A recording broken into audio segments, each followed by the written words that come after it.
Olá pessoal do canal Pregando as Escrituras, seja bem-vindo ao nosso podcast, tá? E hoje eu tenho um convidado mais que especial, que é o Nielson Tomazini, tá? Já vou apresentar aí pra vocês, mas antes, não se esqueça, vai lá, deixa o like, se inscreva no canal e ative o sininho de notificações. Então, gente, vamos lá pro nosso podcast, tá? Eu já vou pedir para que o Nielson se apresente e fale um pouco da sua vida, o que ele faz e tudo mais.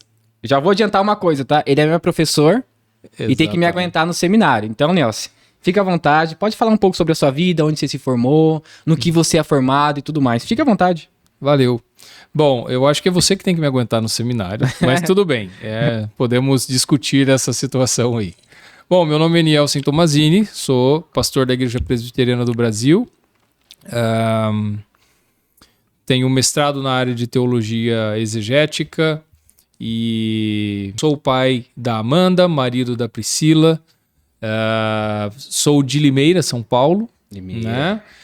E professor do Seminário de Campinas, onde o Caio está estudando, onde eu dou aula ali de Geografia e Arqueologia Bíblica, de Introdução ao Antigo Testamento. E uma coisa que eu faço bastante também é trabalhar com o software bíblico Logos, que eu, desde 2007, eu trabalho com ele, aprendi a usar ele quando eu estava fazendo mestrado. E sempre me empolguei pelo software, comecei a usar e também dar treinamento para o pessoal, ensinar a usar.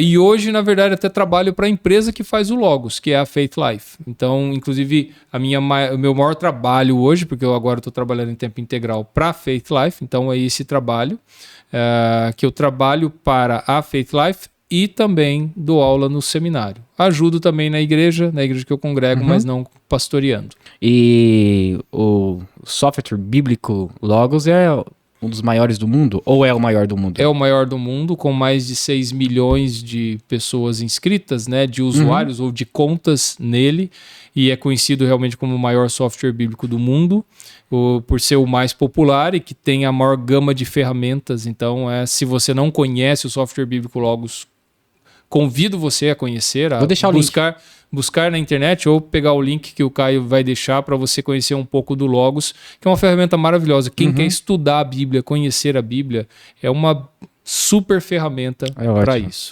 Inclusive eu tenho o Logos, por exemplo, você quer escrever lá 10 passagens onde Jesus está falando sobre tal assunto. Aí o Logos vai lá e te dá exatamente sobre aquilo que você quer. Então, é uma ferramenta muito boa e eu acho que é indispensável para alguém que gosta de estudar a palavra de Deus. Quem quer estudar a sério precisa ter uma ferramenta dessa. Apesar de ser uma ferramenta que, um software bíblico que é vendido em dólar, né? Porque não tem como, né? Você pode explicar isso mais para frente, mas vale a pena o investimento, porque às vezes você teria que pagar em um volume assim de livros R$1.000, logo você vai pagar às vezes R$200, exatamente. 100, 300, então é uma coisa e muito uma boa. Coisa que deve acontecer em breve, a gente espera, é que no futuro breve os brasileiros vão poder comprar o Logos em reais realmente. Em reais? Né? Exato. Que bom, cara. Vai abrir portas para muitas pessoas aí. Com certeza. Então vamos lá, vamos falar agora um pouco sobre a vida do Nielson. Conta um pouco sobre o seu testemunho. Gente, só lembrando aqui, tá? A gente já fez um podcast antes, tá?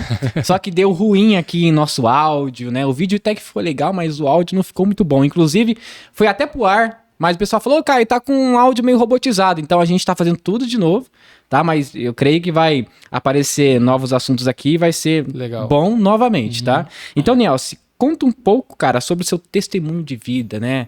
Como que você conheceu o evangelho, como foi a sua conversão e tudo mais. Nós temos um problema aí, porque eu sou pastor e pastor fala demais, então eu vou ter que me policiar para ser breve, realmente. Bom, eu era católico, um católico praticante, de ir na missa todo sábado, de rezar três Pai Nosso, 3 Ave Maria antes de dormir e tudo mais. Só não era normal porque eu lia a Bíblia, né? Era muito curioso. Quando eu cheguei em Levítico, eu perguntei para minha mãe, cadê Jesus na Bíblia? Né? Eu era tão bom assim de conhecer a Bíblia. Mas me converti aos 16 anos por convite de um cara da Igreja Presbiteriana, de ir num evento, e fui, e desde lá nunca mais deixei de ir na igreja, me converti. E desde que me converti, eu tinha convicção de que eu deveria dedicar minha vida em servir a Deus. E isso me levou a missões, fui estudar missões, por influência de um missionário, eu fui trabalhar com muçulmanos. E isso foi o que me levou, e até hoje eu fico lembrando tantas coisas, né? Como Deus usou tantas coisas nesse sentido. Esse missionário me deu 12 passos. 12 passos. 12 passos que eu seguisse para me juntar à equipe dele para trabalhar com muçulmanos no Irã, um dos países mais fechados do mundo, né? Mas de qualquer forma, claro, não fui, até porque a própria equipe dele se desfez, mas isso me levou para a missão OM, Operação Mobilização, e essa missão, para eu trabalhar com muçulmano, falou, você tem que ir para a Inglaterra para que você lá seja treinado em trabalhar com muçulmanos. Foi isso que abriu as portas de eu aprender inglês. Até os meus 23 anos não sabia praticamente nada de inglês. Então foi onde eu aprendi inglês. Aí fui trabalhar com muçulmanos. Passei 1 ano nas ruas de Londres conversando com muçulmanos. Vi que eu não sabia nada de Bíblia, nada de teologia. Eu tive muçulmano me ensinando Bíblia. Muçulmano falando, vai lá, pega aquela teologia lá de seu cristão e você vai ver que é isso, isso, isso. Por exemplo, o muçulmano falou para mim, o final do Evangelho de Marcos é posterior, não tem nos manuscritos, nos melhores manuscritos. Assim, bobagem sua, então vai procurar cristão, vai estudar. Nossa. Eu tive um muçulmano me ensinando Bíblia. Isso foi um impacto para mim, daí eu falei, não, eu preciso aprender. Eu voltei para o Brasil, tinha dado errado a missão, esse missionário, a missão se desfez, e aí eu fui para o seminário.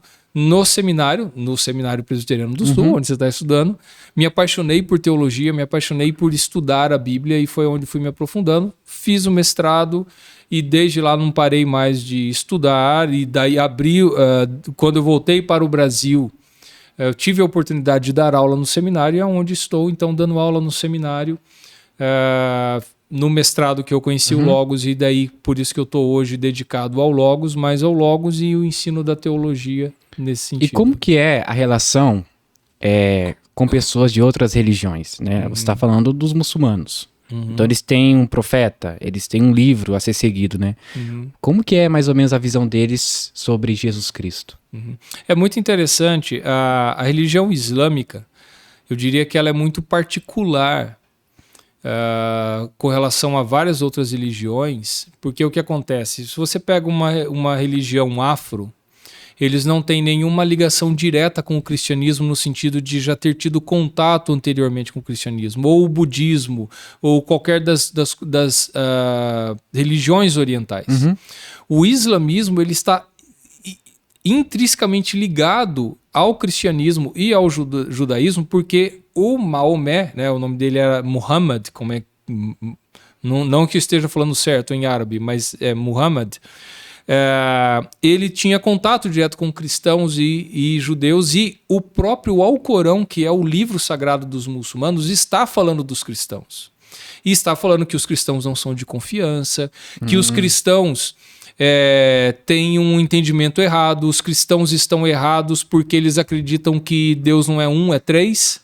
E no Alcorão a trindade é o Pai, o Filho e a Mãe. E Maria, e tudo isso porque Muhammad teve contato com seitas cristãs, com grupos que acreditavam daquela forma.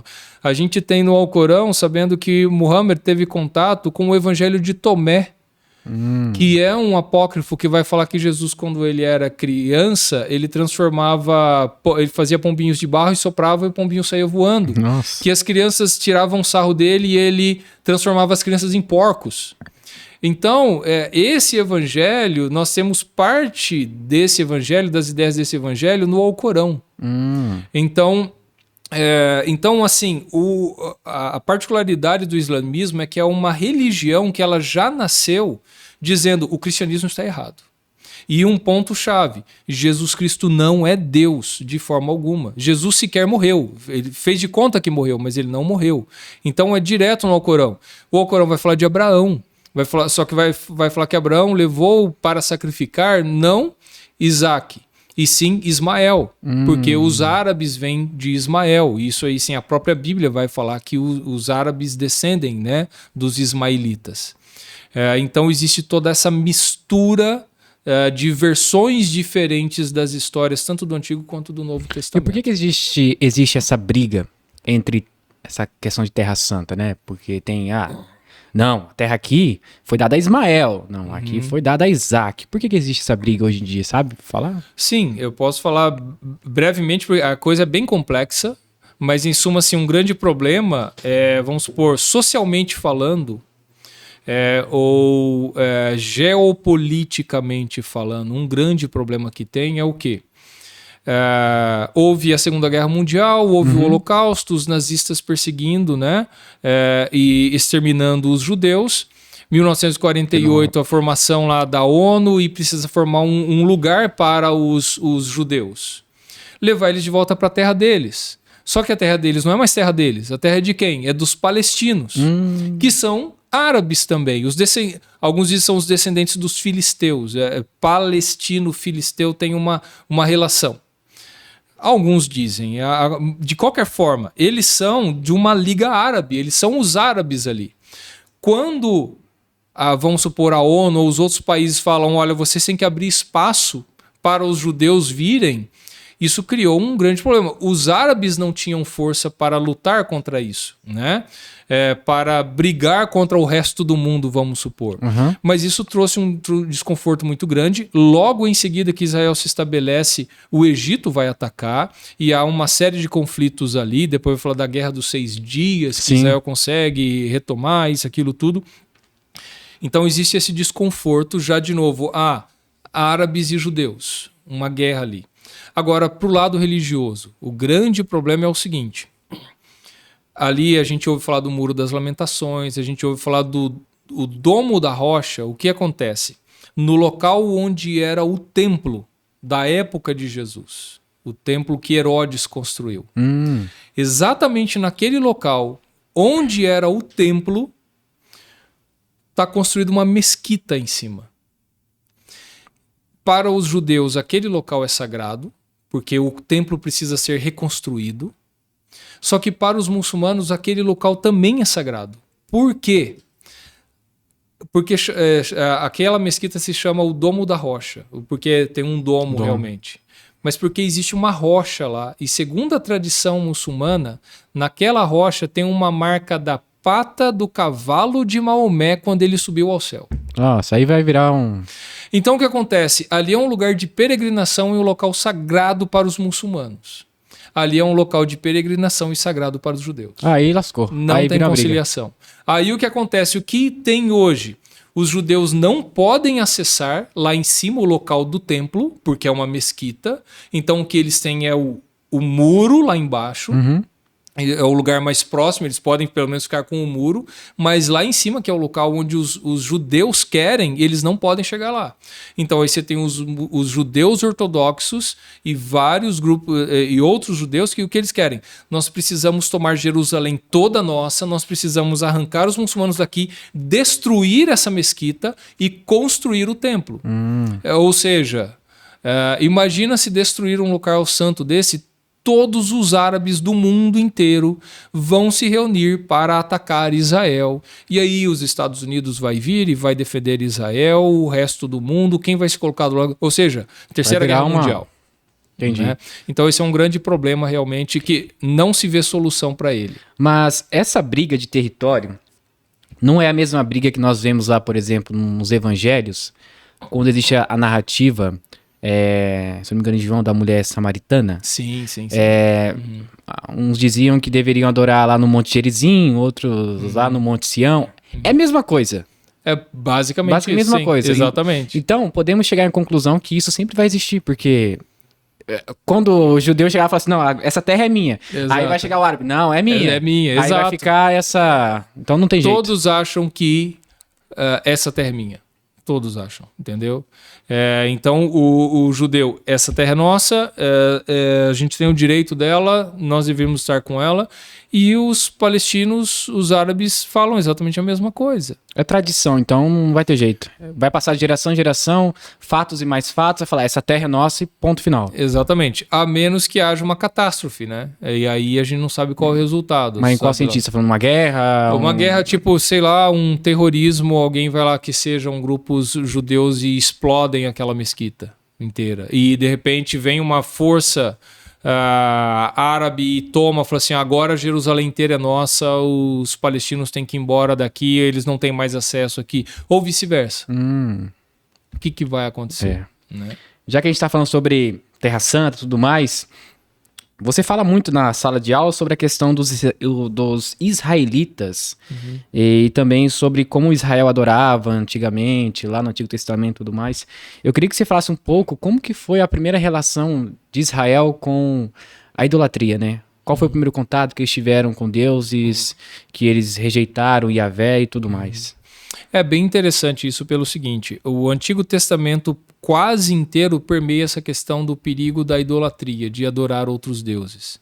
E não é só quando Israel é uma nação. É claro, sim, esse é o grande problema, mas você vai ver que ali no Antigo Testamento você já vai ter Josué no capítulo 24 falando que os nossos pais, citando Tera, o pai de Abraão, adorava outros deuses. E falando que os nossos pais que viveram lá do outro lado do Eufrates, ou seja, que viveram na Babilônia, ou seja, Tera, Ló, Abraão, mais especificamente Abraão, né? Eles adoravam outros deuses. Inclusive, essa que é uma questão, nós não temos insights para entender os detalhes, mas quando Deus chama Abraão, de certa forma, ele era de uma família ou de uma nação ou de um clã, de uma organização que adorava, existia muita adoração à lua naquela região, naquele período. E a outros astros, a estrelas e tudo mais. Mas a lua era algo muito forte. Tinham centros de culto à lua em vários lugares ali, em toda a Mesopotâmia. Agora, o que acontece?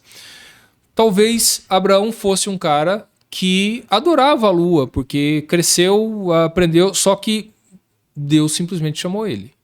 Né? Curioso, né? É curioso. Assim, a gente fica pensando como isso aconteceu. Será que ele era um cara que questionava, que Deus já estava falando ao coração dele? Como isso aconteceu? A gente vive na especulação de como era isso. De qualquer forma, Deus, no momento, chamou ele. Sai da tua terra, da tua parentela, da casa do teu pai, ou seja, sai de toda essa tradição aqui que você vai ser meu e eu vou te levar para um outro lugar. Antes de você concluir, quero fazer uma pergunta meio perigosa, mas eu acho interessante. Certo. Você crê que antes de Abraão já houve alguém que Deus tinha... É claro, quando a Bíblia fala, eu falo, né? Aquela frase clássica, e quando a Bíblia não fala, eu também não falo. Mas... Você conhece alguns fatos bíblicos, você tem acesso a documentos, tal, de arqueologia e tudo mais. Você crê que antes de Abraão, sei lá, Deus já tinha chamado uma outra pessoa, conversado, ou tido alguma história referente a Deus? Por exemplo, Jó. Sim, exatamente. Você já colocou um Já tem ponto resposta? bem interessante. Uma das respostas, sim. Você vê a história de Jó, que a gente localiza ela no período dos patriarcas realmente, por uma série de questões dentro do próprio texto. E sim, até mesmo assim, Abraão, o que a Bíblia ela não tem como contar a história de toda a humanidade o tempo inteiro. Ela tem uma linha, uma sequência para mostrar o propósito, o plano de Deus. Mas não quer dizer que Deus não está trabalhando em outros locais ou com outras pessoas em determinados momentos da história.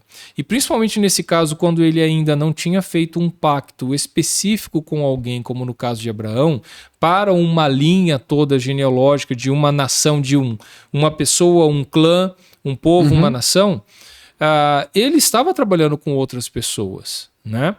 Nós temos Jó, o que a gente poderia pegar um exemplo, mas um histórico ali também na história de Abraão. Quem? Melquisedeque. Ele é antes, né? Porque parece que já existe, né? Por quê? Melquisedeque, ele era sacerdote do Deus Altíssimo. Ou seja, ele era um cara que servia a Yahvé, entendeu? Que ele não tinha nada a ver com Abraão. E Abraão vem e dá o dízimo pro cara.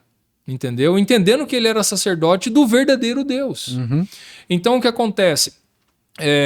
Deus está trabalhando ali, Deus está em comunhão com Melquisedeque. Uma outra questão a se pensar é de Jetro, o sogro de Moisés. Porque quando Moisés sai, ele vai para Midian e fala que Jetro era sacerdote também. Então era politeísta? Hã? Era politeísta o Jetro? Ele adorava mais que um deus ou não? Olha, essa é uma boa pergunta. Eu acredito que não. Nós não temos... Eu não me recordo de informações detalhadas sobre o Jétro nesse sentido. Nós temos o entendimento de que pelo menos a esposa de Moisés, né, a Zípora, ela não entendia o porquê da circuncisão, que Moisés deveria estar trazendo para ela a ideia da circuncisão, do filho ser circuncidado, e ela resistiu a isso.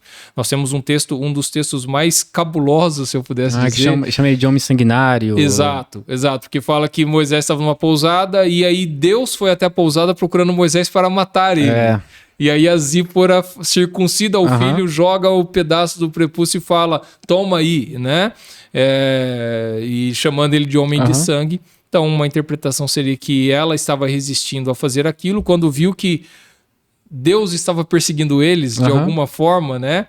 Ela entendeu que deveria fazer aquilo. Não concordo, mas eu vou fazer. Entendi. Né? Então, assim, mas será que o Jétro era alguém que conhecia Yahvé? Né? A gente não fala nada... Porque, assim, o Jétro, ele não é israelita. Mas quando Moisés traz o povo de Israel do Egito e ele chama o Jétro e ele vai ali para perto, né? Inclusive, é o próprio Jétro que dá instruções a Moisés sobre, olha, não faz assim, escolhe 70 homens sábios, ele vai dar algumas dicas para o Moisés sobre o deserto, sobre uma série de coisas. Em nenhum momento você vai ver o Jétro questionando esse Deus, questionando tudo o que está acontecendo. Dá-se a entender de que ele está entendendo quem é esse Deus, o que está acontecendo ali. Entendi. Inclusive, ele até orienta Moisés. Você tá vendo aí o pessoal vindo, todo mundo pra você orientando todo mundo. Cara, faz o seguinte, separa aí 12 homens, 24 homens e começa aí a ordenar todo mundo aí, porque Exatamente. Tá uma bagunça. Mas dentro desse assunto, eu acho interessante porque se a gente for usar essa perspectiva de Jó, Abraão, Isaac e tudo mais, por que, por exemplo, Jó não é considerado... ele é um dos patriarcas, claro, mas por que o judaísmo, por exemplo, não fala muito? A gente só chama ele de alguém do período dos patriarcas, mas ele não é patriarca. Mas por que ele não é? Ele não é porque ele não está na história da linha de sucessão, se eu pudesse dizer, de quem Deus chamou para fazer um pacto. Promessas, que essa que é a questão. Então, entendi. o que acontece? Deus chama Abraão para falar assim, de você eu vou fazer uma grande nação e através de você eu vou abençoar todas as famílias da terra. É algo muito específico. Por mais que Deus tivesse comunhão com Jó, Deus não chamou Jó para isso. Entendi. Se fosse esse o caso.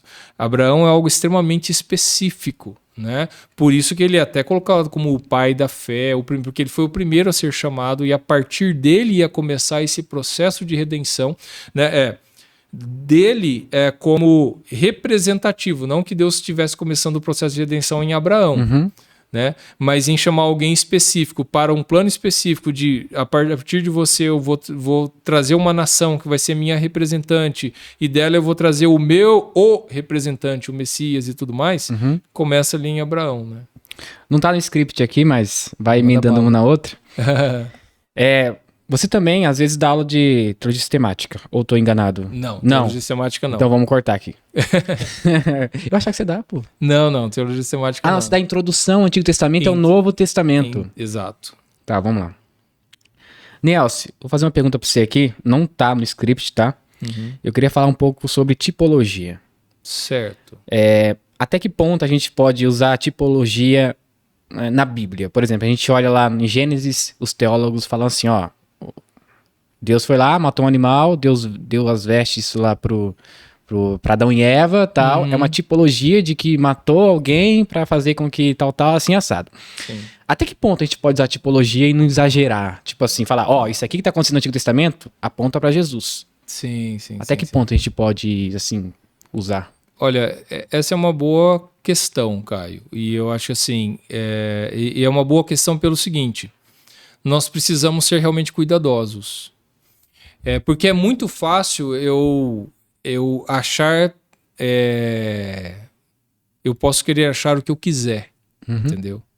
E eu diria até o seguinte, por exemplo, eu vou ler Gênesis 1, 2 e 3 como ciência. E eu começo a ver, isso daqui, e Deus disse, haja luz e houve luz. Isso daí é a luz do Big Bang, a explosão. O pessoal coloca uma série de coisas assim.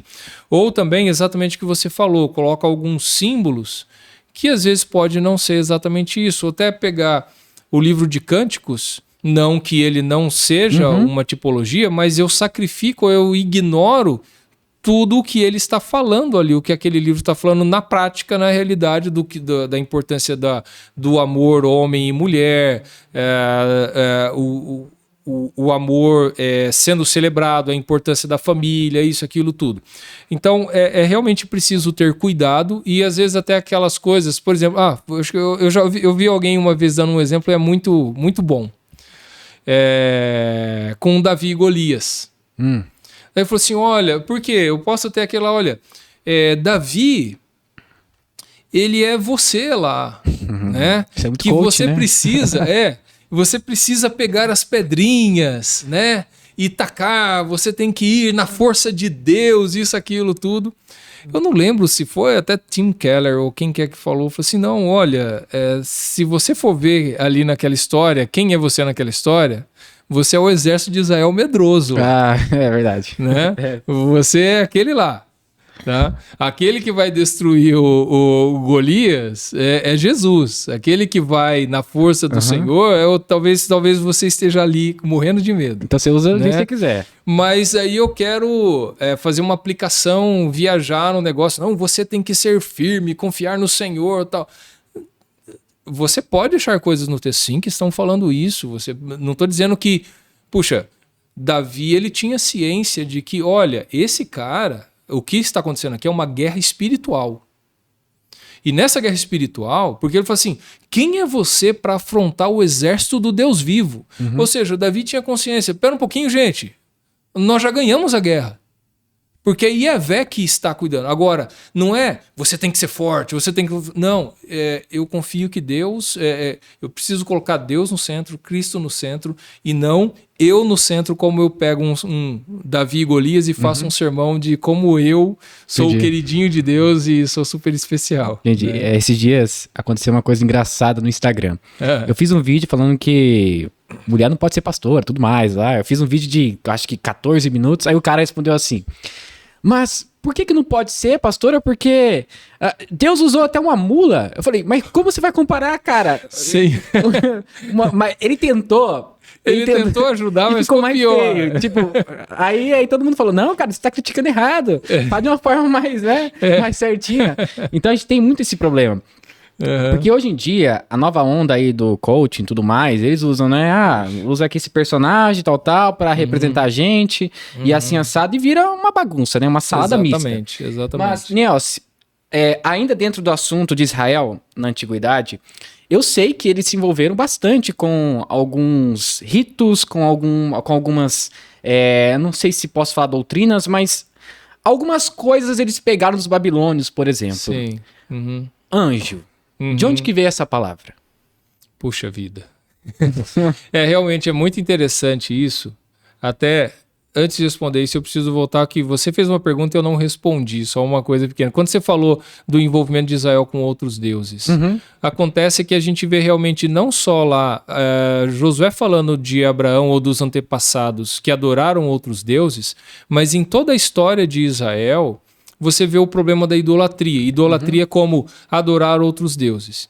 E entendam o seguinte, uma coisa importante de entender é que Israel não era monoteísta no sentido deles acreditarem que existia só um Deus. Inclusive fugiu o termo, existe um termo técnico para explicar, é aquele que adora só uma divindade, mas a crer em outras, existe um termo específico para isso, né?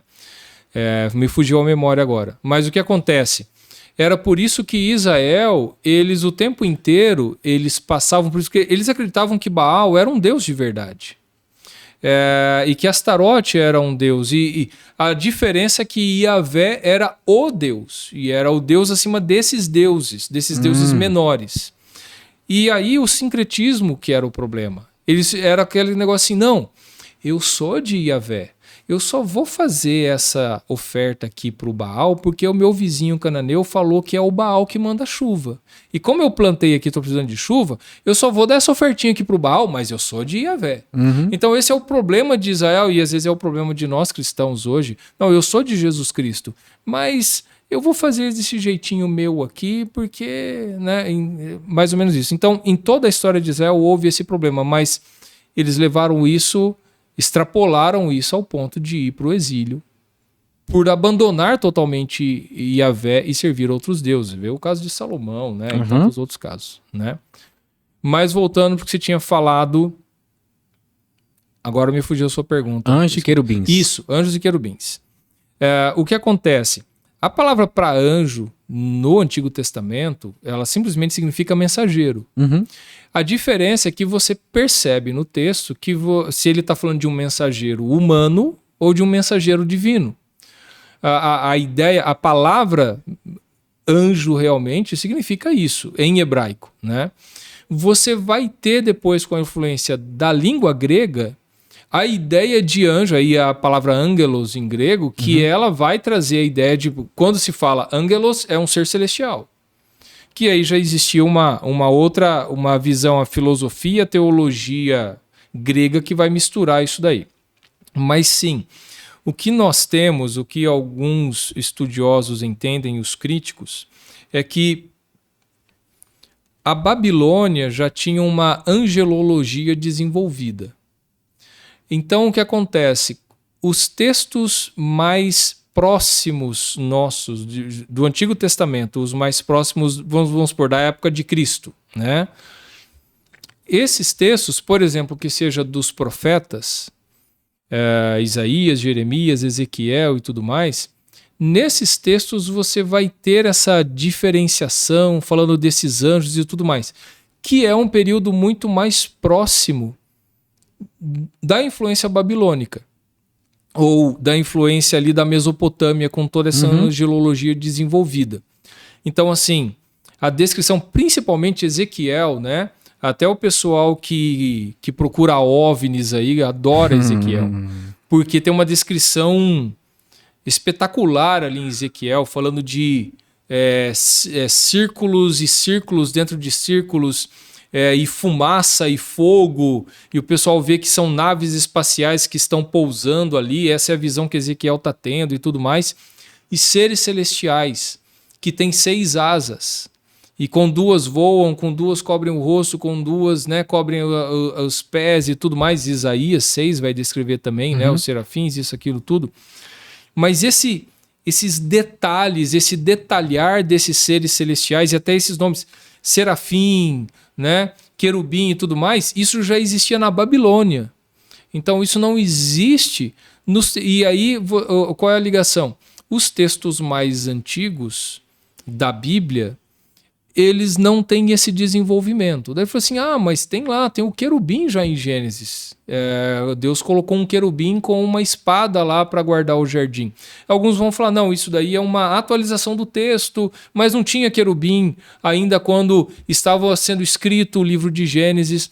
Ou outros textos, mas em Jó. Não, Jó é uma história que aconteceu há muito tempo, mas a gente não sabe quando ela foi escrita, quando alguém... Se foi depois de Moisés, se foi exatamente, o que já existia toda aquela história, mas quando alguém montou, formou ela, a parte final que colocou ali, quando os filhos de Deus se reuniram, veio também Satanás entre eles, então aí Satanás também seria esse anjo que é o adversário de Deus em todos os momentos. Satanás significa adversário, né? Que também já é uma angelologia desenvolvida. Existe um ser celestial específico, um ser com próprio, né? Que tenta ir contra o que o rei do universo propõe e tudo mais. Então existe essa influência, e por isso que alguns falam, existe uma influência da angelologia da Babilônia em textos do Antigo Testamento, né? Ainda dentro desse assunto, vou colocar você agora em uma encruzilhada. Ok. Em Gênesis, eu não sei se é Gênesis 5 ou é 6, se eu não me engano, tá? Quem são os filhos de Deus que tiveram relação sexual com as mulheres? Você sabe? É claro que você vai falar assim, não, eu sei. Eu sou o maior teólogo do mundo, mas Exatamente. qual que é a sua perspectiva quanto a esse assunto? Puxa, olha, eu já pesquisei um pouco e preciso pesquisar um pouco mais, principalmente agora eu tô lendo não, ouvindo, né? Ultimamente eu não tô mais lendo livro, tô usando audiobooks. Audiobooks. O livro O Mundo Perdido de Adão e Eva, do John Walton, que eu tô na metade dele, mas recomendo muito, muito, muito, muito para quem quiser, para ter uma visão diferente de como interpretar Gênesis, principalmente os 3 primeiros capítulos. Ele é um cara ortodoxo, mas que tem conservador, mas que tem uma visão muito diferente de como ler Gênesis 1, 2 e 3. E nessa perspectiva dele, isso vai mexer também ali. Essa é uma grande questão, é um grande debate. Realmente existem algumas vias de se pensar como ler ali, porque uma possibilidade é filhos de Deus são os descendentes de Sem, os descendentes ali, né, da linhagem desde Adão e Eva e tudo mais, e Sete, e todos aqueles que, Enoque, todos aqueles que começaram a servir a Deus. Esses seriam os filhos de Deus. Só que existem complexidades para interpretar dessa forma, né? Esses seriam os filhos de Deus, porque a gente não vai achar textos na Bíblia que corroboram e ler esses homens como filhos de Deus, né? Desculpa. Agora, filhos de Deus podem ser anjos, poderiam ser anjos. Por quê? O próprio livro de Jó, né? Que ele vai falar lá no dia em que os filhos de Deus se reuniram e tudo mais. Então, isso é realmente um ponto muito forte. Mas como pensar que os anjos tiveram relação com mulheres? Porque os filhos de Deus viram as filhas dos homens e geraram filhos com elas. Então, o que alguns entendem é isso. O texto está dizendo que os filhos de Deus, que são anjos, viram mulheres e tiveram relações com elas. E é por isso que fala no texto que geraram gigantes, que foram grandes guerreiros, pessoas muito influentes. Só que aí buga totalmente a cabeça. Como isso, né? Então, assim, é um texto bem obscuro nesse sentido, porque qualquer tipo de interpretação traz suas próprias dificuldades. E eu acho que até por isso que assim, eu não consigo pensar... tem que interpretar desse jeito que aí tá tudo explicado. Para mim não há nenhum jeito de explicar o texto. É porque, Nelson, assim, olhando nessa perspectiva que você está falando de anjos. Anjos são seres espirituais, são enviados por Deus como mensageiros e tudo mais. Se no céu não pode habitar o corpo nem o sangue, e esses anjos vieram à Terra e tiveram relação sexual com mulheres, para onde que eles foram? Exatamente. E também lembra o que Jesus fala?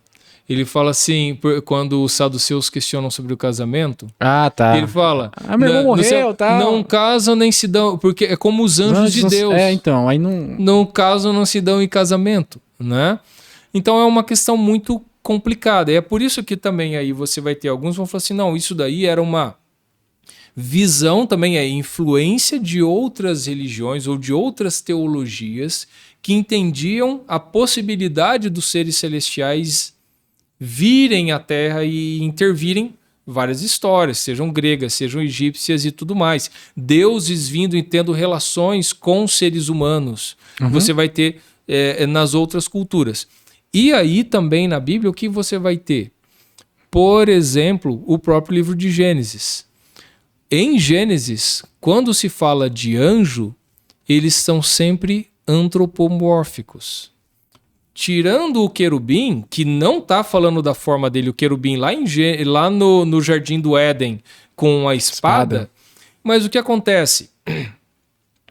Os anjos que chegam até Abraão, que vem Iavé com 2 anjos visitar ele, que são os anjos que vão lá com Ló, são homens. Ali vai falar que são homens, mas a gente sabe que são anjos. Sim. Né? Em alguns pontos vai falar que são anjos, mas os homens, inclusive a descrição toda vai falar os homens, aqueles homens. E aqueles homens cegaram os homens de Sodoma e Gomorra. Então o que acontece? Ele está descrevendo pessoas, e a grande parte ali de todo o Antigo Testamento, ali nos livros que a gente chama de históricos, a aparição dos anjos é sempre antropomórfica. E aí alguns falam, bom, então eles são como homens, só são seres celestiais, mas eles estão como seres humanos, eles têm carne e osso, eles sentam e comem. Uhum. Então por que eles não podiam ter relação? Então aí você tem um debate grande, realmente. Mas falando sobre essas coisas aí de anjos, de criaturas e tudo mais, gigantes, aonde que a gente encaixa, Nilson? Agora é uma pegadinha aí, né? Você pode se tornar um herege agora em rede nacional. Opa, beleza, saída pela tangente, vamos lá. Onde que a gente encaixa os dinossauros nessa história? Em qual parte da Bíblia a gente coloca os dinossauros? Eles são grandes demais para encaixar em qualquer lugar, não sei, né? Essa é uma boa questão, porque aí a gente vai entrar... Quantos anos tem a Terra? Tem o universo? E aí, de novo, nós entramos num grande debate com relação a o que a Bíblia está descrevendo. Uhum. E aí eu vou pegar exatamente o que eu falei agora há pouco, o livro do John Walton. O princípio dele, foi assim, ó, a gente tem que ler Gênesis 1, 2 e 3. Tem no Logos? Tem no Logos? Tem, tem. Beleza. Ai, gente, Tem. já tá no Logos lá, já. Viu? Exato. O que acontece? O que ele vai falar? Gênesis 1, 2 e 3 não está descrevendo a criação material. Ele está descrevendo as funções do que Yahvé está fazendo. Daí ele até fala, Gênesis 1 já vai falar, no princípio criou Deus os céus e a terra porém era sem forma e vazia. Né? E o Espírito de Deus pairava por sobre as águas. Antes de Deus falar qualquer coisa ali, já tinha matéria. Né? Daí ele disse, haja luz. E ele fez existir a luz para ter uma função, para separar entre dia e noite. Então ele fala assim, ali não está descrevendo a criação do material, está simplesmente descrevendo a organização do material que já existia. Então ele tem uma aproximação muito diferente e ele trabalha muito profundamente.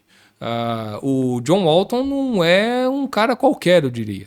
Ele é um exegeta, ele é um cara, um doutor em teologia que conhece profundamente o hebraico. Ele vai citar textos, dissecar os termos hebraicos que estão sendo usados lá para fazer a tese dele.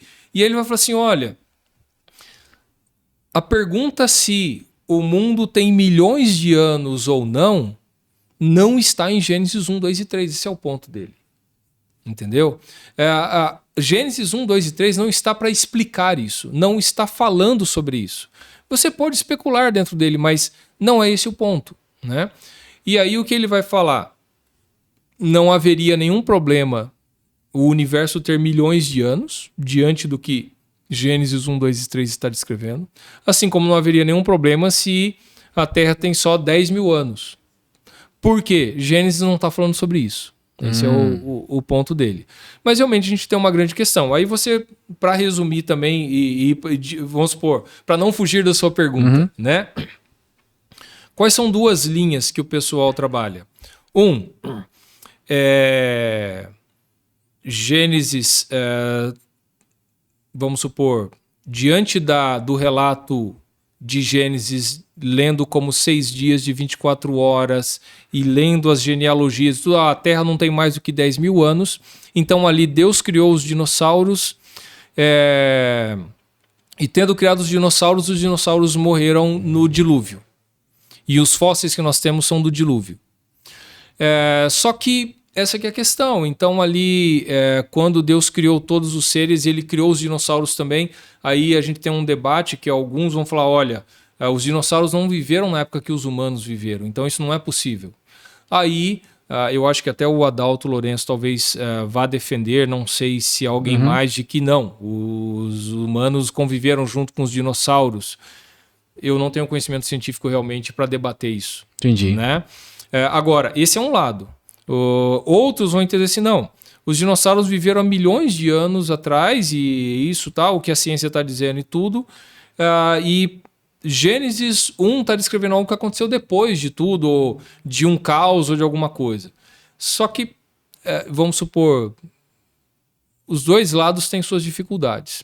O que eu acho extremamente complicado é a visão, como, por exemplo, alguns vão pegar... eu acho que o Adalto Lourenço vai fazer isso. Ele vai falar lá, o texto que você falou lá de Gênesis 5, falando lá Dos que gigantes. dos gigantes, de que os gigantes ali são os dinossauros, que ali surgiram os dinossauros, que aqueles gigantes ali, o termo ali são dinossauros. Aí, porque assim, Estranho, né? que na época que aquilo aconteceu, o texto não está dizendo diretamente que surgiram, não está falando de que os gigantes, não está falando da relação dos filhos de Deus com os filhos dos homens. Estou só dando uma nota que naquele mesmo período surgiram gigantes, que são dinossauros. Mas é uma interpretação que eu particularmente não vejo base nenhuma para isso. Agora você abriu uma janelinha na minha cabeça. Olhando nessa perspectiva em Gênesis lá dos gigantes, a teoria seria boa porque se existem gigantes, pessoas que são grandes, estariam à altura dos dinossauros, teriam uma compatibilidade. Certo. Se eu sou inferior, não existe compatibilidade, então não dá pra colocar. Será que essa teoria talvez também não venha a bater? Se o cara é gigante, o dinossauro também é mesma altura, então dava pra todo mundo viver. Mas perigosa também, né? É perigosa, até porque assim, não quer dizer que existia uma raça de gigantes. Surgiram alguns que eram pessoas prominentes, né? E uma complexidade que nós temos aí também é que o termo, eu acho que não lembro se é o Nefilim que está sendo usado ali. É sim, em né? Gênesis é. Nefilim. Isso. O problema que alguns têm é dizer o seguinte, olha, porque esse termo Nefilim, ele vai surgir lá na frente também. Porque vai falar que lá na Palestina, que lá na Terra Santa, em Canaã, existiam gigantes, que seja o Golias e outros existiram. E outros que são chamados de Nefilins também. Eu falei assim, então não pode estar falando de uma raça, de um grupo, por quê? Depois daquele texto tem o dilúvio, eles morreram e tudo mais. Mas eu acho que isso não é algo de se preocupar. Surgiram, que seja por problemas de mutações genéticas. Surgiram gigantes, depois pessoas de grande estatura. E parece que dizem que tem as noras de Noemi, Ruth, e tem a outra, que eu esqueci o nome dela. Que essa outra, ela que é mãe das gerações dos gigantes, que depois, mais pra frente, é o Golias. Se eu não me engano, tem alguma coisa assim. Mas, Niel, você agora vai fazer uma pergunta mais de boa, tá? Por que o Mar Vermelho, né, tem esse nome? Foi um erro de tradução? Porque o mar não é vermelho, né? Eu conheço como Mar de Junco, e foi você que me ensinou na faculdade. Eu tinha uma interpretação errada sobre o que era o Mar Vermelho. Mas por que a gente tem essa ideia de que o mar é vermelho? Então, de novo, uma questão de traduções e de interpretações. Realmente, em hebraico, o termo ali é Mar de Junco, que está descrito. Porém, você vai ter, por exemplo, a Septuaginta, né, que é a versão grega do Antigo Testamento, e é escrito antes de Cristo, né, uns 100, 150 anos, mais tempo antes de Cristo, que já usa em grego o termo Mar Vermelho. Né? Interpreta como Mar Vermelho e não de junco. Né? Qual é a teoria de alguns? Que realmente a cor vermelha, ou de chamar de Mar Vermelho, era uma tradição antiga, porque, por exemplo, você tem povos que descreviam os pontos cardeais por cores. É por isso que alguns entendem que é o seguinte, o Mar Negro se chama negro porque ele fica ao norte, e a cor negra simbolizava o norte. E possivelmente, não que haja base sólida para isso, talvez a cor vermelha simbolizava o sul. Então, como ali o Mar Vermelho está ali, então chamou o Mar do Sul é o Mar Vermelho, o Mar do Norte é o Mar Negro, coisa assim. É mais uma das teorias para explicar da onde surgiu esse nome. Os pontos cardeais, mais ou menos. Exato, assim. Os pontos cardeais surgiriam... os pontos cardeais às vezes eram usados por cores também. Ah, tá. Né? Entendi. Essa é uma teoria que existe, tá? E o povo foi passar lá no Mar Vermelho, muita gente, né? E agora vem aquela perguntinha, né? Como que nós podemos tratar a quantidade de pessoas que atravessaram, por exemplo, o Mar Vermelho? Não só o Mar Vermelho, mas que ficou durante muito tempo ali no deserto, durante 40 anos. Porque existe uma discussão entre os teólogos, né, que a quantidade talvez seja um pouco exagerada, porque na época não tinha tanta gente assim, e um vilarejo não chegava a 600 ou 700 mil pessoas. Como que a gente pode trabalhar isso? Essa é uma das questões, talvez uma das questões mais difíceis de se trabalhar porque ela é crucial para o Antigo Testamento inteiro. Não é um texto que a gente pode falar assim, não, é secundária a interpretação, se foi ou se não foi. Esse é um texto extremamente importante. Extremamente importante. Ele é a própria identidade de Israel.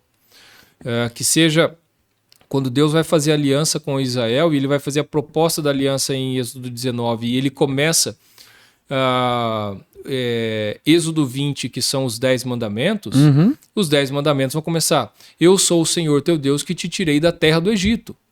E essa verdade de que eu tirei vocês do Egito, de que vocês atravessaram o mar, permeia o Antigo Testamento inteiro. Então não é uma historinha, não é mais uma das histórias, é uma das histórias centrais que dá a identidade ao povo de Israel, ao povo escolhido de Deus. Então é um debate muito sério, muito complexo. E por isso que em toda a história da interpretação bíblica, esse tem sido um grande debate.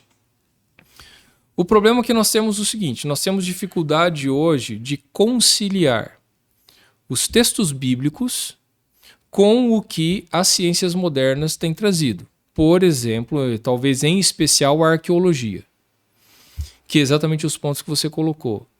O que a arqueologia traz hoje? Olha, naquela época não tinha tanta gente assim para que, vamos supor, o Egito podia ter um monte de gente, mas para ter aquela quantidade de escravos saindo parece totalmente fora das proporções.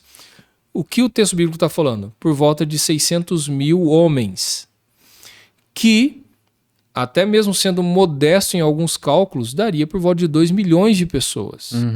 Contando mulheres, né, e crianças, contando idosos que talvez não fossem contados com esses 600 mil, mas que sejam contados só mulheres e crianças, por volta de 2 milhões. Isso já é um número muito grande para a população do Egito, para escravos dentro do Egito. É um número muito grande, né? Então, a gente já entra com essa dificuldade. E aí, nós temos uma questão de logística também. Como é que 2 milhões de pessoas que não estão com tênis, camiseta Nike e não não corriam 5 mil metros por dia.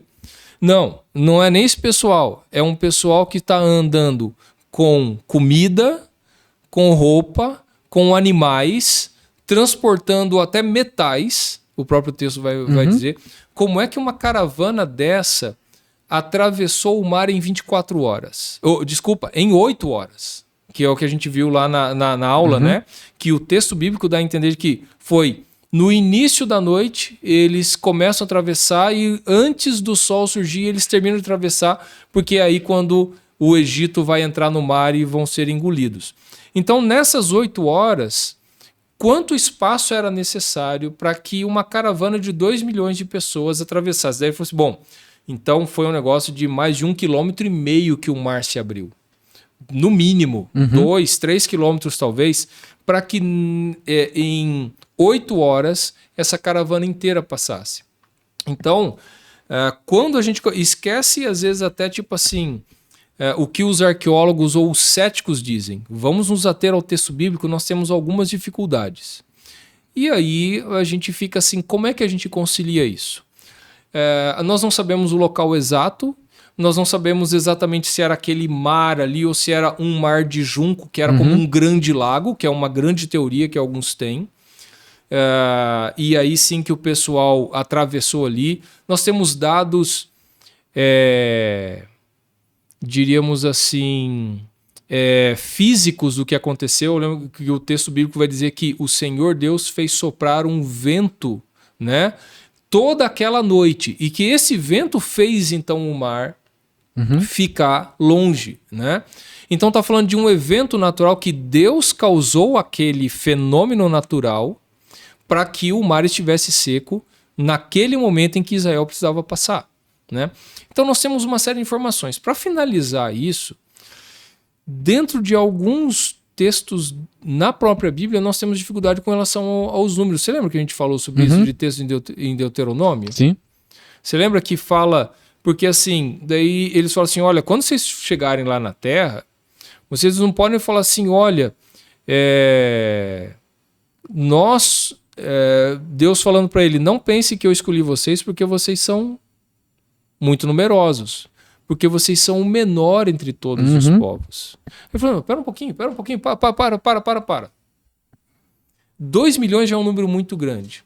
E quando eu olho para a Palestina, que tem filisteu, sírio, moabita, amonita, edomita, daí aqueles, o jebuseu, o girgazeu, isso, aquilo, todo esse pessoal, eles nem chegavam perto de 2 milhões cada um deles. Mas nem perto, né? Coloca 10 vezes menos do que isso. E aí como é que o próprio texto bíblico, 2 vezes no capítulo 7 de Deuteronômio, está falando que eles são o menor de todos os povos, ou são menores do que aqueles povos ali. Então nós temos essas dificuldades no próprio texto bíblico, né? De como conciliar tudo isso. Alguns tentam conciliar, mas é difícil realmente. É difícil, né? Exatamente. Eu estava lendo um arquivo em PDF sobre algumas teorias sobre o Mar Vermelho. Tem uma história do século XVIII que um soldado britânico, ele estava alojado próximo ao Mar Vermelho, e ali ele viu uma situação meio estranha. Ele viu que ao amanhecer estava tudo seco. Aí quando foi passando o tempo, a água voltou. Aí ele lembrou dos relatos bíblicos. Aí depois eu vi lá que foi um documentário que só transcreveram lá, era da History Channel, né? History Channel. Sim, aí eu falei, pronto.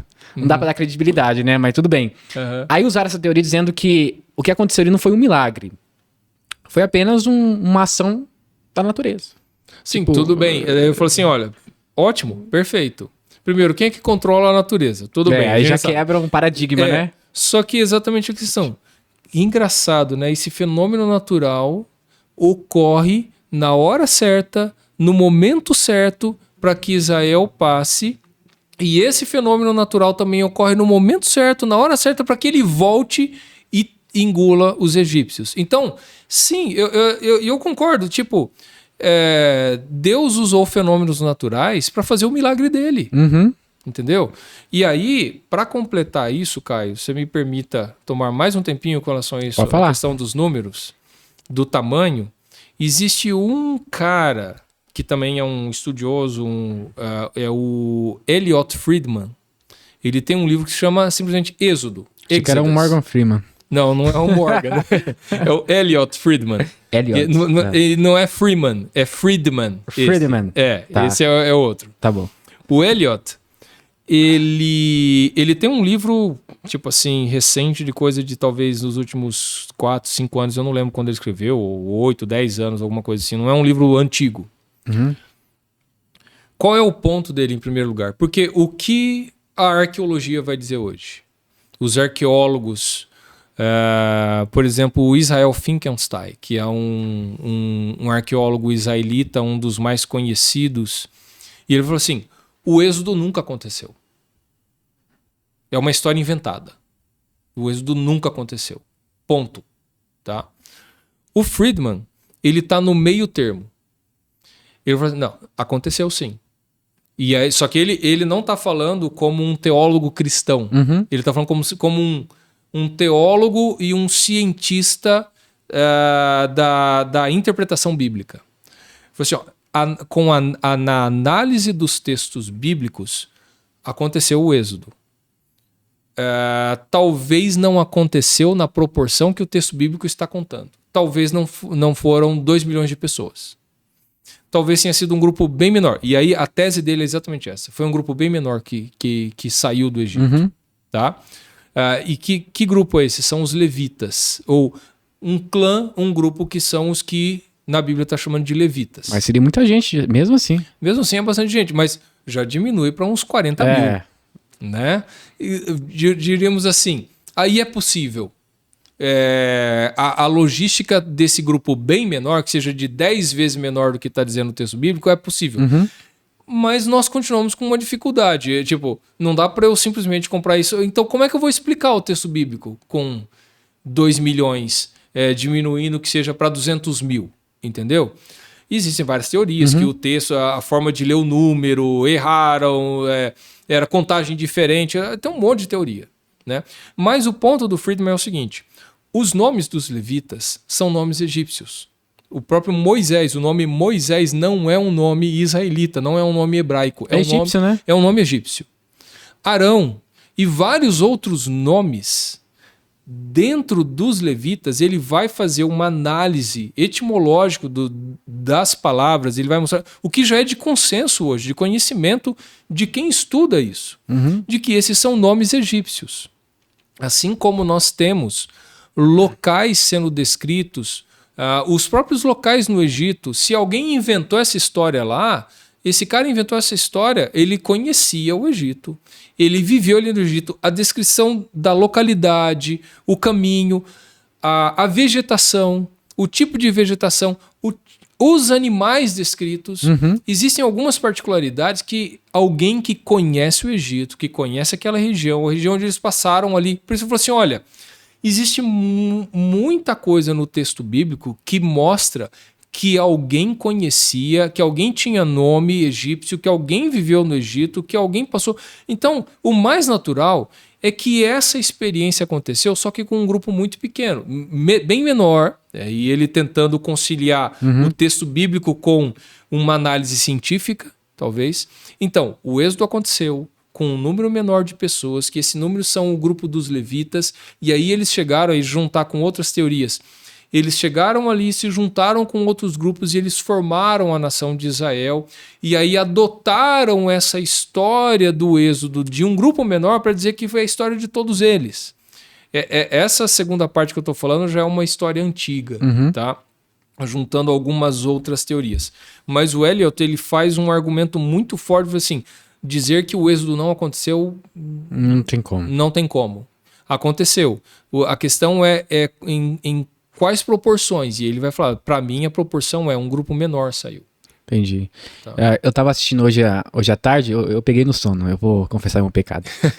O Príncipe do Egito, aquele desenho clássico de Moisés e tudo mais. Eu achei interessante uma parte que eles começam a cantar tal, meio apócrifo, né, aquelas partes lá, mas tudo bem.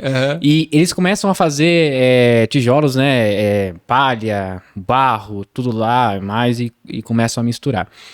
Eu queria que você falasse um pouco agora quem era, né? Não sei se os teólogos têm ainda uma conclusão quanto a isso.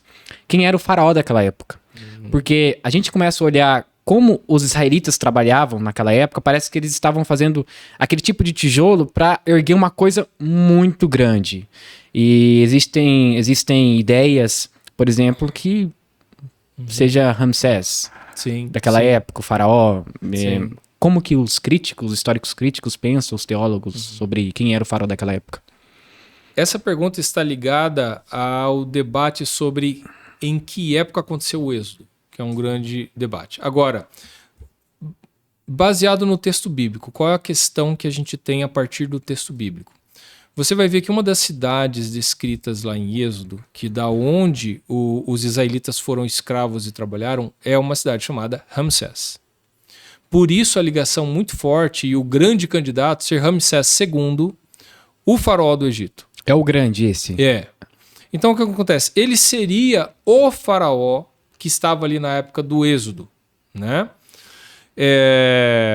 Agora, o caso é o seguinte, o período dele, por volta do século 13 a.C., 1200 e alguma coisa e tudo mais, aí existe uma série de debates. As dinastias egípcias, nós temos, às vezes, algumas ótimas exatidões por material extrabíblico de outros povos, que você liga e interliga fenômenos naturais e tudo mais.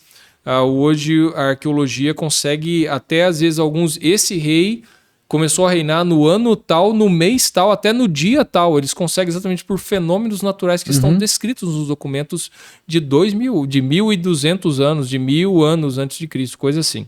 Então tem algumas coisas muito interessantes. Só que é difícil a gente conciliar todas essas coisas. O grande debate aqui é o seguinte.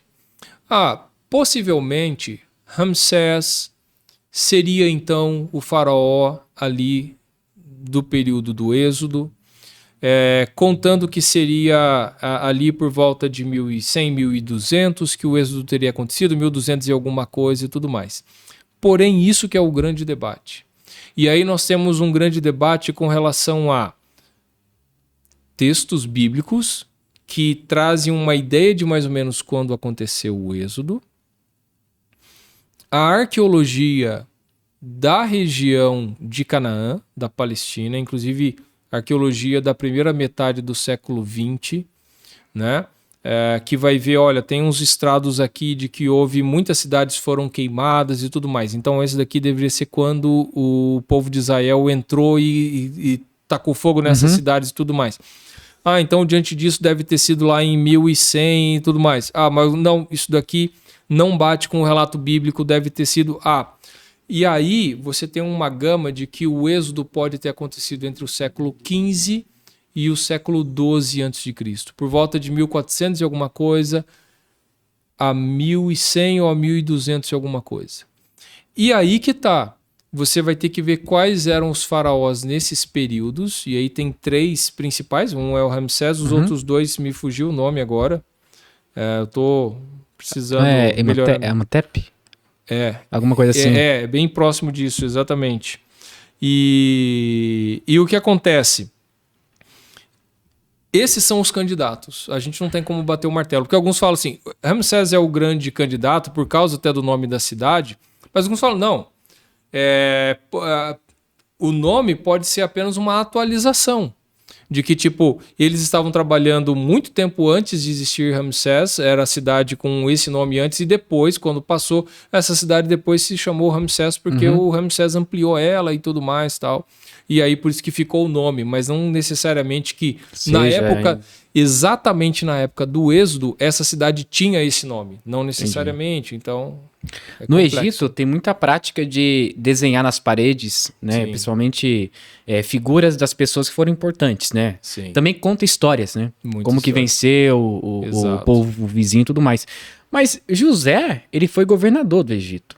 Por que a gente não tem menção de Moisés, por exemplo, nas paredes que foram descobertas aí, ou até em manuscritos e tudo mais? Você sabe explicar por que não tem, por exemplo, o nome de José? Eu acho que a questão mais simples de explicar isso seria o seguinte. José, ele foi governador do Egito, mas continuou o tempo inteiro que ele estava lá, continuava sendo o faraó, um egípcio que estava dominando. Então, nas grandes paredes, nos grandes templos, você não vai ter o José mesmo. Você vai ter talvez o José se ele tiver um túmulo grande e importante. Existe até uma teoria, alguns acham que acharam o túmulo de José. Que é o Vale dos Reis, né? É lá perto do Vale dos Reis, perto, exatamente. Né? Perto, exatamente. Né? Que teriam achado ali um túmulo muito diferente e acham que o nome que está ali deveria ser o José e tem outros e tudo mais. Existe um documentário que foi feito por um jornalista que chama Padrões de Evidência. Inclusive ele lançou a versão 2. O Padrões de Evidência existia no Netflix alguns anos atrás, agora não tem mais. Tem um site do Padrões de Evidência que chama Patterns of Evidence, em inglês, eu não sei se tem em português, né? Mas ele vai nesse local e ele levanta essa teoria de que ali era onde José teria sido. E até porque é o seguinte, esse túmulo está vazio.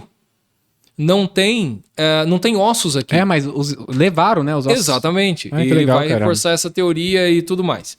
Agora, é exatamente tudo isso. Além disso, mas por que não tem menção do Êxodo nas paredes do Egito? Por que não tem menção de Moisés, isso, aquilo tudo?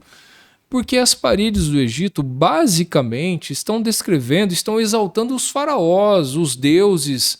Eles não vão ficar falando de derrota. Eles não vão ficar exaltando os inimigos dele. Eles vão falar assim, olha, nós fomos humilhados porque um bando de escravos fugiram e tudo mais. A gente não tem parede para ficar colocando coisas negativas. Os caras eram bons de marketing. Né? Vamos ao que interessa. Né? A gente, se for para escrever na parede, vamos colocar coisa legal só. Né? Eles tinham bom coach naquela época. Tinha. É interessante, eu não sabia dessa teoria de José. Porque assim, é meio estranho, Nelson, porque era muito típico e muito ritualístico naquela época os egípcios prezarem por essas coisas de o cara morreu, vou embalsamar o cara. Uhum. Porque eles tinham uma ideia, né, de que, sei lá, colocando um barquinho ali do lado, colocando os artefatos ali, e depois que morrer, ele ia vai estar fazer lá, a a viagem até exato. chegar lá, tudo mais. É meio estranho, né? Imagina os israelitas, olha só, José morreu, né? Mas não coloca lá não, dá pra nós aqui, a gente vai levar. Aham. É meio estranho, né? Mas enfim, né? Exato. Vamos pular um pouco agora lá pra frente. Uhum. O livro de Jonas é um livro muito bom, né? Tem muitas mensagens ali, pra mim é um dos preferidos também. Legal. Conta uma história muito boa, traz uma lição de moral pra gente também. E pra você, qual é a grande lição do livro de Jonas? Qual é o grande ensinamento do livro de Jonas? Cara, eu também realmente amo demais o livro de Jonas. Eu acho que o ponto principal é... Qual é a grande mensagem do livro de Jonas? É um chamado à igreja, a todo cristão e à igreja em si, sobre talvez nós sermos arrogantes demais, de nós acharmos que nós somos os queridinhos de Deus e que só nós merecemos a graça de Deus. Mas aquelas pessoas, eu às vezes até quando prego sobre Jonas, eu falo assim, ó, faz o seguinte, na igreja já fiz algumas vezes, já preguei. Pensa agora numa pessoa que você não gosta. Eu falo, não fala, não abre a boca, só pensa, né? De certa forma, você não deveria ter uma pessoa que você não gosta. Você deve amar, né? Como Paulo fala, ninguém fiqueis devendo coisa alguma, a não ser o amor com que vos ameis uns aos outros, né? Nós devemos aprender a amar uns aos outros, amar todas as pessoas, mas às vezes a gente, fica chateado, ou fica decepcionado, ou não gosta. O amor venceu. Eu já ia colocar isso, tipo, por exemplo, vamos falar de política, né? Vamos falar de personagens políticos, jurídicos, né? Vamos falar do judiciário, vamos falar de algumas coisas assim. Fala de algumas pessoas assim que, pra não falar que você não gosta, que assim, você não morre de amores. Não deixa muito na cara, né? Exatamente. Então, você pensa assim, pense naquela pessoa que você acha que ela é uma pessoa odiável, ou uma pessoa ruim, ou uma pessoa que está fazendo mal às outras e tudo mais. O que você espera, né? O que você pensa daquela pessoa? Bom, eu sou o queridinho de Deus, Deus me ama e eu vou para o céu e eu quero que essas pessoas vão para o inferno. Assim, não espera que ela vá para o inferno. Quem sabe Deus tenha misericórdia dela e Deus possa salvá-la, levá-la para o caminho. Não quero que ela se salve, eu quero que ela vá para o inferno, eu quero vingança, né? Eu não quero chamar aquela pessoa de irmão, eu quero que ele vá para o inferno, né? E eu acho que essa arrogância, é isso que o livro de Jonas mostra. O Jonas, ele tá ali louco da vida. E por que ele quer a morte? Ele quer a morte porque Deus mostrou o favor para com os inimigos dele. Então, assim, isso é desconcertante, né? Eu acho que é um pouquinho do que a gente tem no Novo Testamento até, né? Às vezes, assim, aquela parábola... Eu vou mudar um pouquinho o assunto, mas bem rápido. Depois a gente pode voltar para o Jonas.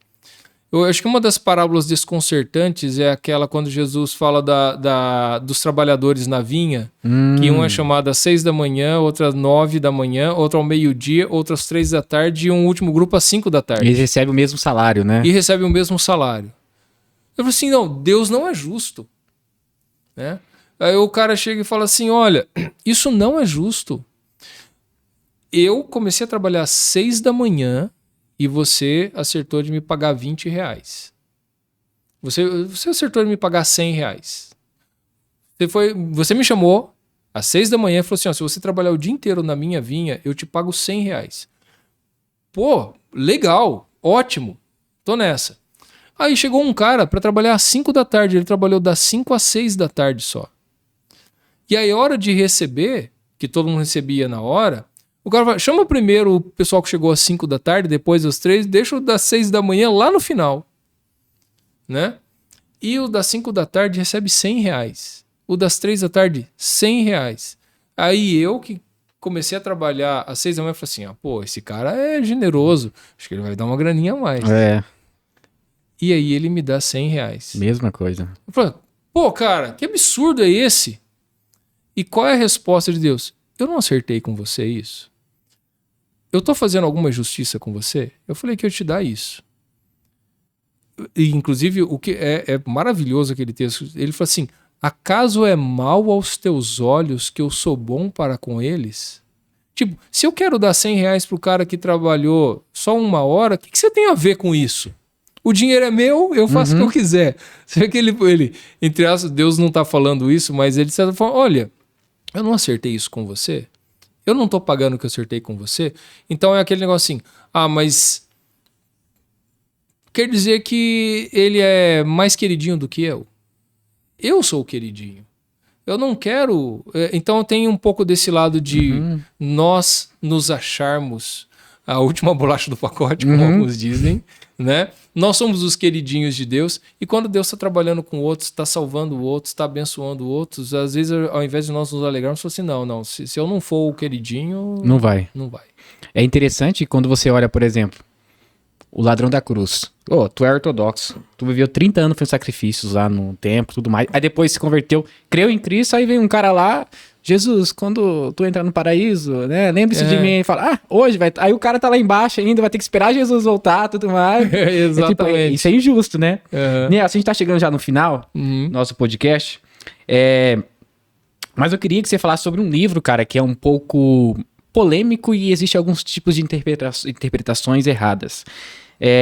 O livro de Cantares. Até que ponto a gente pode usar como uma alusão à igreja? Ou é um livro mesmo que tem um teor sexual? Eu diria ambos. Ambos? Né? Ambos. Porque assim,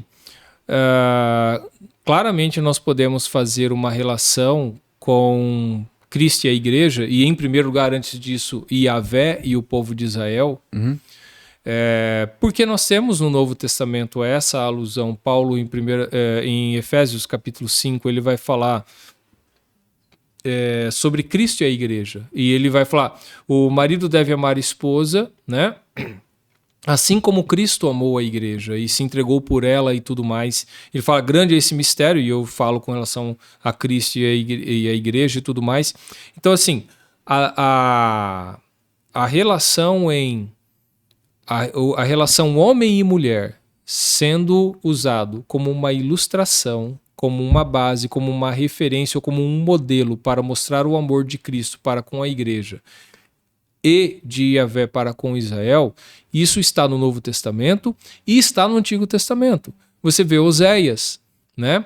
Como Deus trata Israel como a sua esposa, inclusive como sua esposa infiel. Que é relação à idolatria também a Israel. Exatamente. E aí, Oséias é fascinante também, porque ali existe um jogo de palavras, porque o Deus Baal, a palavra Baal, significa também senhor e marido. Então, por isso que Deus fala assim, eu serei o seu Baal, ou eu sou o seu Baal. Então ele está falando assim, vocês estão adulterando com Baal, vocês estão sendo infiéis porque vocês estão indo atrás de Baal, sem você saber que eu sou o seu Baal. Então o Oséias tem todo esse trabalho. Ele falou assim, você Israel é como uma prostituta. Eu te dou óleo, eu te dou alimento, eu que dou o seu trigo, e você acha que é o seu Baal. Amante que te dá tudo isso. Por quê? Você acha que é o Baal que dá chuva, você acha que é o Baal que faz o trigo crescer, e você não percebe que eu que estou te dando tudo isso. Daí ele fala, eu vou mandar você para o deserto, eu vou fazer você passar necessidade, para você perceber que você depende de mim, eu vou trazer você de volta para mim. E o fascinante daquele texto é que vai falar assim, apesar de Israel ser infiel, Deus continua amando Israel e querendo de volta. Inclusive, porque em Oséias capítulo 11, que é também um texto fascinante, Deus fala assim, como fazer-te como Adimá, como fazer-te um Zeboim. Adimá e Zeboim eram duas das cidades que também foram destruídas junto com Sodoma e Gomorra. Ele falou assim, como é que eu vou fazer isso com vocês? E ele falou assim, as minhas paixões a uma se acendem. Ele falou assim, eu não vou executar a ira o meu furor, eu não vou fazer isso, porque eu sou tão apaixonado por você que eu não vou te castigar. Só que não é assim, Deus deixou o pecado impune. Ele faz depois um apelo para que eles voltem. Aí, estou falando tudo isso, dessa paixão de Deus apaixonado, ali em Oséias e falando, você é infiel, mas eu tô apaixonado por você, eu quero que você volte para mim e você venha e a gente seja um casal. É isso que está sendo descrito em Cantares. Cantares. E é isso que Cantares mostra, não falando de uma esposa infiel, e sim de um casal apaixonado. Esse é o ideal. Então Cantares está mostrando o ideal da vida homem e mulher, que é a base de uma sociedade, o homem e a mulher, o marido e a esposa, como o início para se formar aquela célula em que vai nascer filhos e vai se formar essa base da sociedade. A relação íntima do homem e da mulher é o que vai fortalecer realmente eles a serem uma família estruturada, fortalecida. Então, o livro de Cantares vai mostrar a beleza da relação homem e mulher, a beleza da sexualidade, da intimidade sexual, porque quando qualquer casal que tem problemas na sua relação, que começa a ter briga, que começa a ter isso, aquilo, tem problemas na sua vida sexual. Então, o que acontece? Essa intimidade, essa relação sexual, ela é muito prática no seguinte sentido. Esse amor, essa paixão, ela tem que existir no marido e na esposa. Ela tem que ser cultivada. Então, o livro de Cantares tem esse lado prático mostrando isso, mas ele vai muito além disso. Ele é a base realmente para mostrar, então, esse amor de Deus para com o seu povo, né? E de Cristo com a sua igreja. Então, por isso que eu digo que podemos ter essas duas relações.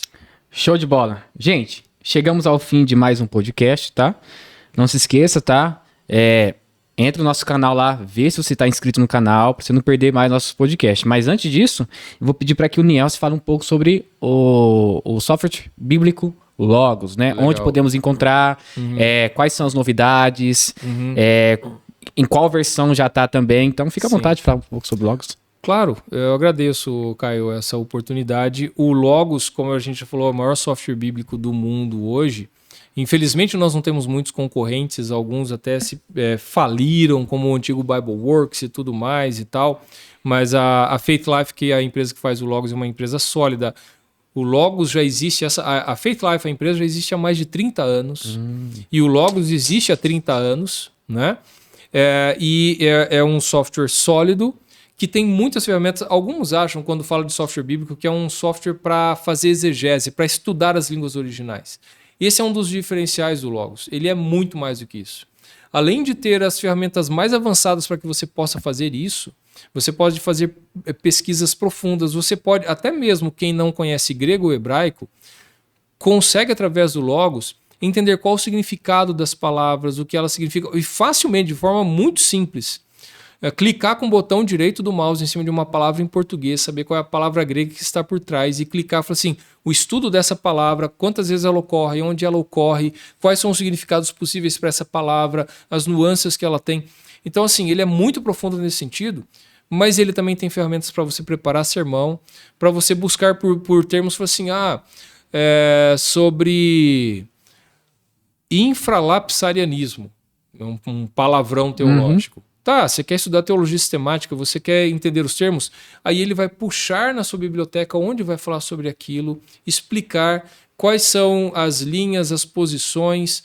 Então, assim, você tem material para estudar teologia sistemática, para estudar a Bíblia a fundo, para fazer um sermão, para material de aconselhamento. E, por exemplo, se você é um professor de escola dominical, para você organizar seu trabalho, o seu material, para você, seminarista, estudar as línguas originais ou estudar qualquer matéria do seminário, para o pastor, tudo que ele tem no ministério, o Logos oferece também. A questão é que algumas pessoas falam que o Logos é caro, que é exatamente o que você tinha mencionado lá no começo. Porque o Logos é em dólar e, às vezes, um custo alto. Eu diria assim, o Logos ele não é caro, ele tem um custo alto porque ele vem com muito material. Exatamente o que você falou. Por que o Logos é caro? O software ele não custa nada, o software em si. O que você está pagando são os livros que vêm dentro dele. Para que ele possa oferecer os resultados, ele precisa de conteúdo. E aí você tem os pacotes que a gente chama do Logos, são coleções de livros.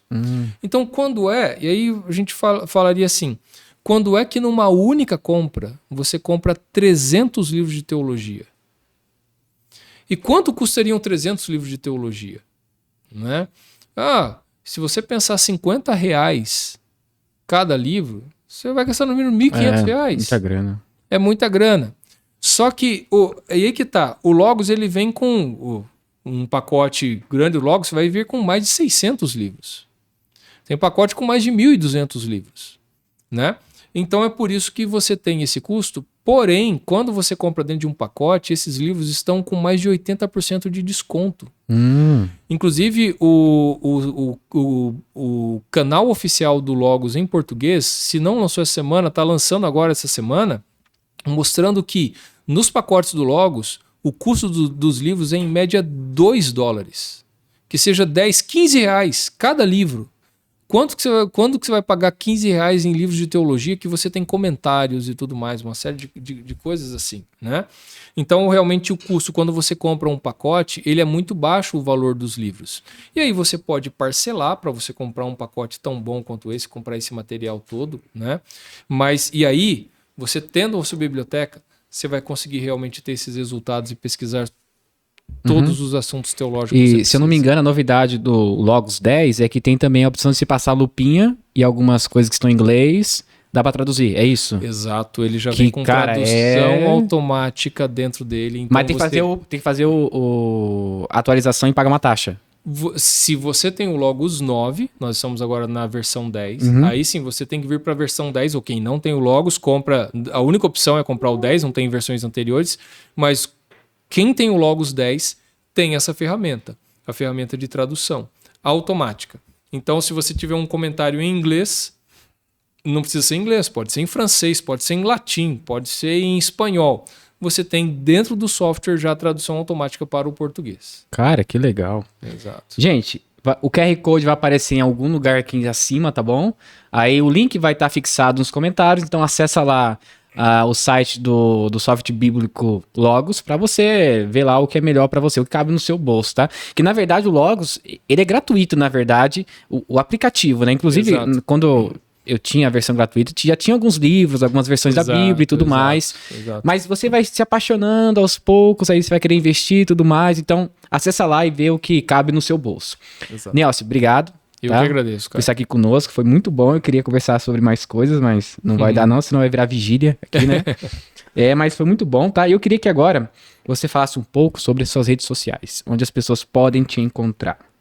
Bom, as pessoas podem me encontrar no YouTube. Eu tenho o meu canal pessoal, que é o Nielsen Tomazini, sendo que eu não tenho trabalhado nele ultimamente. Eu tenho várias aulas de escola dominical lá, um panorama do Antigo Testamento inteiro lá. E espero futuramente reativar ele. Eu quero criar uma série chamada Cristianismo para quem não é cristão. Bom. Espero futuramente conseguir criar essa série. Acho que eu vou assistir porque é o meu nicho. Mas eu tenho um outro canal, que é o canal chamado Aprenda Logos, que é onde eu ensino a usar o Logos. A mesma coisa no Instagram. Eu tenho o meu pessoal, Nielsen Tomazini, e também o Aprenda Logos no Instagram. Eu não existo mais no Facebook. Eu abandonei o Facebook desde 2018. Eu precisava talvez dar um jeito de voltar para o Facebook, mas eu só tenho Instagram e YouTube. E Twitter também, mas o Twitter eu preciso tweetar. Eu só fico vendo tweets, mas eu não estou tweetando. Cara, eu nem uso, cara. Eu nem acesso o Twitter. Eu adoro o Twitter. Gosto demais, né? É muito bom, mas eu preciso ser mais ativo em eu mesmo escrever conteúdo lá. Quem sabe tendo alguns seguidores eu começo a fazer. Vai dar tudo certo. Gente, obrigado, tá? Por ter ficado aqui até o final. Você que assiste nosso canal, então não se esqueça. Deixa o like, se inscreva no canal e ative o sininho de notificações. E fique atento, tá? Você que acompanha nosso canal, aos nossos próximos podcasts, tá bom? Até mais. Deus abençoe.